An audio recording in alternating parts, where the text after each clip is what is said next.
Il y avait des gens qui venaient me dire que le tatouage était une abomination. Oui, mais si ça lui plaît à lui, qu'est-ce que ça peut vous foutre à vous? Bruno,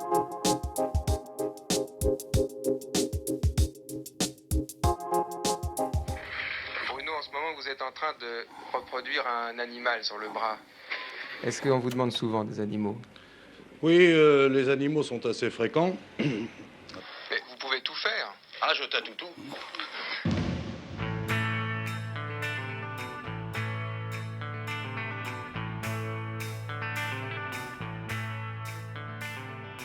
Rentrant en France, j'ai tenté de me déclarer tatoueur pour voir si c'était possible, parce que tout le monde disait en France que le tatouage était interdit.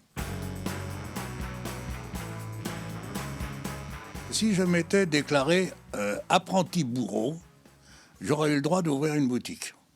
Mais vous imaginez, sur l'enseigne, on aurait marqué au bourreau des cœurs encore. Ça allait?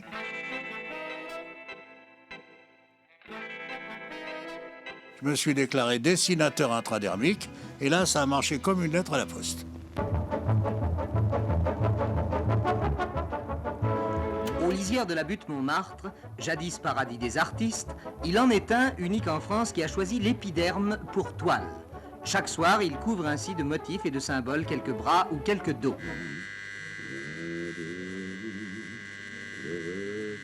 Quand je me suis rendu compte du travail qu'il y avait à faire pour retourner l'opinion publique, c'était monstrueux. Quand on pense au mot tatouage, on imagine tout de suite des gros durs avec des femmes nues sur le bras ou sur le ventre. Et est-ce que c'est vrai? Est-ce que c'est ça votre clientèle? Cela est bien révolu. Si vous voulez, ce type de clientèle représente, disons, 30% de la clientèle. Maintenant, dans le reste, et pour vous citer un exemple, j'ai tatoué hier un huissier de justice.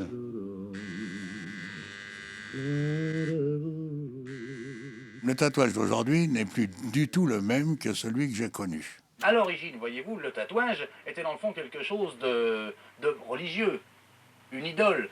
Un totem était tatoué sur la peau de quelqu'un, ça représentait quelque chose. Maintenant, c'est devenu tellement beau que c'est plus du décor intradermique que du tatouage.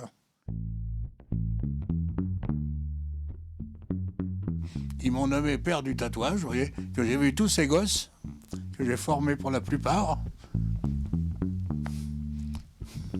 Excusez-moi, hein. Mais ça fait plaisir. Si vous voulez, ça donne une vie, on a le sentiment d'avoir fait quelque chose.